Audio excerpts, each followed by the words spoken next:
Good morning, everyone. Thank you. My name's Tom Kenny. I'll be a little honest, a little nervous. I haven't given a speech since I was 12, I think. I was practicing last night and going, well, this didn't really go so well in the practice, so I'm hoping this goes all right. So, as Charles said, Imaginea is a bit of a different spot to work. It's pretty awesome. We do have this core mantra that we use in everything we do, which is planet, people, and profit. And I won't steal Suzanne's thunder on that. She has a way better speaking skill set than I do. But we do have this mantra that says anything that we do, we have to be better for the planet, it has to be better for the people, and it has to be economic. It has to make sense from a profit perspective. So one of my jobs at Imaginea is, as a technologist, I get to wear a lot of different hats. And one of these hats that got put on my head happened to be managing documents. And I know nothing about managing documents. My taxes go, and I'm not kidding, go into a shoebox that my daughter made for me when she was 4. It has little pink flowers on it. It's pretty awesome. So my skill set with document management is very weak. But in the fall of last year, we purchased this very large property for Imaginea, about 3,000 wells, and with 3,000 wells comes this massive amount of paper. Now, some of you are documents people, so you get a sense of what this is, but 1,000 linear feet of paper, which if you laid end to end would go from here to Kamloops. I think that's the math that we came up with. So a lot of paper, and you know, we're not good at that. We're a small company. We don't have a records management person, and there's a lot of fur that goes around with a file folder. So, you know, Billy Bob, the engineer, he goes out and he pulls the file folder down, and he keeps at his office, and then geologist guy goes and looks for that file for 20 minutes, and he assumes that it's been filed incorrectly because there's nobody refiling this stuff. So he spends 20 minutes looking for it, and he can't find it. Finally, he finds the engineer who's got it, and then he pulls it out, and he takes that piece of paper that he needs, and he puts it on his desk, and eventually it ends up at the bottom of his drawer. So we don't have very good, you know, practices in terms of managing this stuff, and I'm not the guy, shoebox guy, to take that on.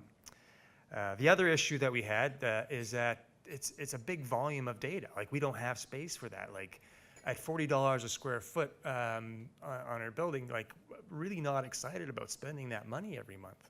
So we had those two problems. You know, we didn't have process and procedure, and we didn't have the space. So we started trying to figure that out. So if we put it in-house, we could put it in our building, we could put it in our basement. The basement proposed some problems in terms of flooding. And it's kind of dingy, you know, going down to the basement in this dusty thing looking for files. It's kind of creepy, some sort of bad movie thing going on.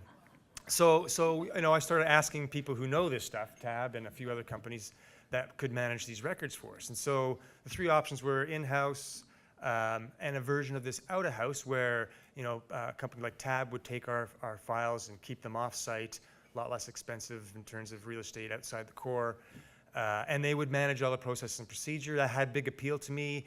Didn't really change what we were doing, but it had some nice appeal. But then they come up with this other idea, scanning. I said, oh, that's crazy talk. Like, no. Like, who does that? Because my perception of scanning, because I'm an old school guy, is, you know, you photocopier.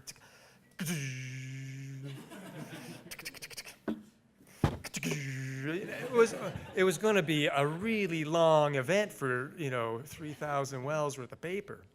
And so I had to change. I had to take a bit of a change thought and start learning a little bit more about scanning. And it's cool. Like, you should see, I don't know if you've seen their thing, the scanner. It's unbelievable. It's like 30 feet long, and paper flies through it at 100 miles an hour. It's so cool to watch. So anyhow, it was a brain, you know, when they started talking about how this would work, and then they started putting the numbers together, and I go, wow, that really makes sense. You know, they came up with a 1.2-year payout. For us, it was like maybe a 2.5-year payout. So economically, it started making sense. So we sort of made the decision, and as Dan was talking about, it's a scary decision. So I have to put trust in something that I don't know about. It's a part of the business that I really don't live in. It's a world that's foreign to me. Putting a piece of paper in the right spot is really not a skill set I have. So I had to make that challenge, that decision, and my company allows me to do that, and Suzanne will talk about that. So we had to meet all 3 Ps. So on the planet side, if I have to heat and put electricity and light a space inside a building, that creates CO2. It's energy that's being used for something that doesn't get looked at very often.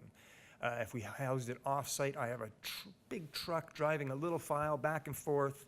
It wasn't really, it made me feel ooh inside doing that. For the people perspective, from efficiency, Joe geologist, he's clicking away, he's doing his thing, and he needs that file. He has to phone somebody or send an email, and then 24 hours later, comes back. His whole process of work goes away. It's just not very effective. And then on the profit side, it made anytime you can do something that pays out in a couple of years, boom, like we're on, right?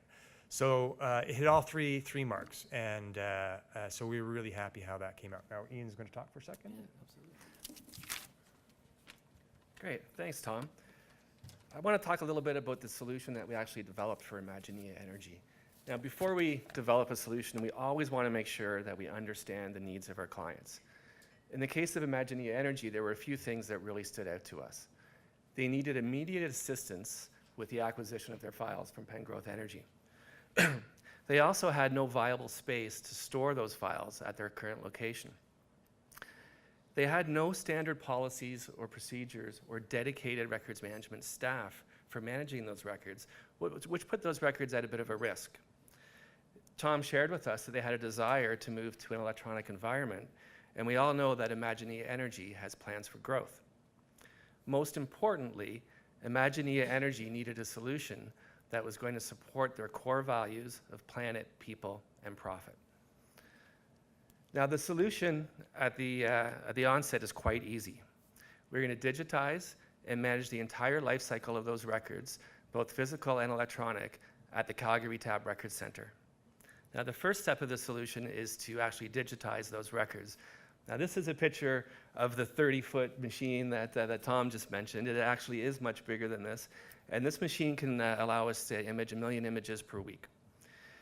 Digitizing the documents meets a couple of different goals for us. It allows us to manage those documents electronically, but it also significantly reduces the need for physical storage. In fact, once the documents are imaged, those physical documents can be stored in a semi-inactive or an inactive state, which is significantly cheaper than managing active documents. The digitization facilitates quicker access to your records and lowers the date-forward costs. Now, I recognize a number of faces in the room, and I know that a number of you have actually done your own digitization projects, and you know that a lot of effort has to go into that work.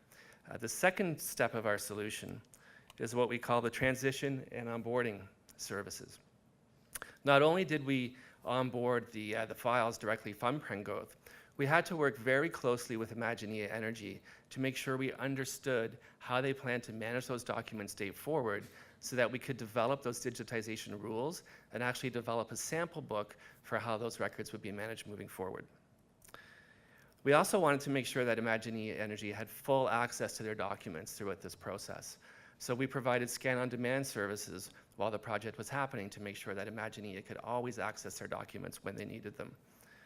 We also provided a lot of training and support to the Imaginea team so that they would be fully functional, not only during the project, but once the project was completed. The next step in our solution, and what I think is the most exciting step, is that we provided cloud access to Imaginea for their records. Essentially, we are hosting Imaginea's records in a cloud-based environment that is completely managed by Tab. This gives Imaginea Energy access to their data when they want it, how they want it, and where they want it. Now, the final piece of our solution is the provision of ongoing services. On a day-forward basis, Tab is responsible for managing all activities around the electronic records, the maintenance of the Tab Fusion database, and the management of the physical records right up to and including the point of destruction. Now, this has a lot of benefits for Imaginea Energy. First off, it reduces the need for physical space concerns, and it has a much lower impact on the environment than managing paper documents. It reduces the risk associated with not having standard policies and procedures in place, and it improves the access of that information for their end user. It supports the long-term goal of moving toward an electronic document management environment, and it positions Imaginea Energy for future growth. As Tom mentioned, we were able to demonstrate to Imaginea Energy a return on investment of 1.2 years when you were comparing managing the documents in an electronic environment versus managing them in a physical environment. So a lot of value added in this solution. But most importantly, it allows Imaginea Energy to focus on their core business and lets us take on the responsibility of their records management program.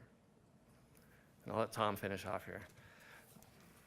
Yeah, so we got the project done. It was staggeringly on time and on budget, which Suzanne's awfully happy about.